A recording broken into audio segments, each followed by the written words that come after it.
Hi and hello everyone. तो बेटा मैं इस वीडियो में फिर से एक शॉर्ट ट्रिक लेके आया हूँ। इसमें अपन ये देखेंगे, जैसा कि आपको पता होगा कि जब आप वेलोसिटी देते हैं, वी वेलोसिटी से प्रोजेक्ट करते हैं, तो इसके द्वारा जो अचीव मैक्सिमम हाइट होती है वो v² / 2g होती है। लेकिन कब तक वैलिड होता है? जब तक कि हमारा v बहुत छोटा होता है, या अपन ये कह सकते हैं कि बहुत कम हाइट तक जाता है जब हम g को कांस्टेंट ले लेते हैं। तो काइनेमेटिक्स में तो हम ऐसे ही करते हैं, लेकिन जब हम ग्रेविटेशन चैप्टर में जाते हैं तो हम जो वेलोसिटी देते हैं वो बहुत ज्यादा वेलोसिटी देने लग जाते हैं, मतलब in terms of escape velocity देने लग जाते हैं।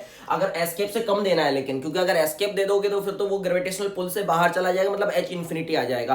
तो अपन के यहाँ पे लेस देन 1 लेते हैं। जैसे अपन ने एस्केप की हाफ वेलोसिटी दी, या 1/3 वेलोसिटी दी, या 2/3 वेलोसिटी दी, तो फिर ये पूछा जाता है कि वो कितने हाइट तक जाएगा। तो यहाँ पे जी कांस्टेंट नहीं होता है, क्योंकि ये बहुत ज्यादा हाइट तक जाता है, और मुझे पता है कि हाइट के साथ साथ जो जी की वैल्यू है वो हमारी चेंज होती है, कम होते जाती है ना। तो यहाँ पे अपन v² - u² = 2s नहीं लगा सकते, इसलिए अपन यहाँ पे कंजर्वेशन ऑफ मैकेनिकल एनर्जी लगाते हैं, जिसकी वजह से जो हमारा h max आता है, अगर मुझसे फ्रॉम द सरफेस पूछा जाए तो सीधा आपको ये फॉर्मूला याद रखना है, k²r/1 - k²। और अगर फ्रॉम द सेंटर पूछा जाए तो इसमें अपन को r जोड़ देना है। तो जब आप r इसमें जोड़ोगे तो आपको जो h max मिलेगा वो r/1 - k² मिलेगा। एक सवाल कर लेते हैं, जैसे कि सवाल ऐसे आता है कि अगर आपने एस्केप की हाफ वेलोसिटी दी तो बताओ कितना हाइट तक जाएगा from the surface of the earth. तो अगर मैंने एस्केप की हाफ वेलोसिटी दी तो हमारा k कितना हो जाएगा? 1/2 हो जाएगा। यहाँ पे आपको 1/2 पुट करना है, तो कितना आ जाएगा? Where r is the radius of the earth, तो अपन 1/2 रखेंगे तो कितना हो जाएगा? r/4 हो जाएगा। नीचे आ जाएगा 3/4, ठीक है, 3/4 आ जाएगा, तो 4 कैंसिल आउट हो जाएगा, तो r/3 आ जाएगा। फ्रॉम द सरफेस r/3 आ जाएगा, फ्रॉम द सेंटर कितना आ जाएगा?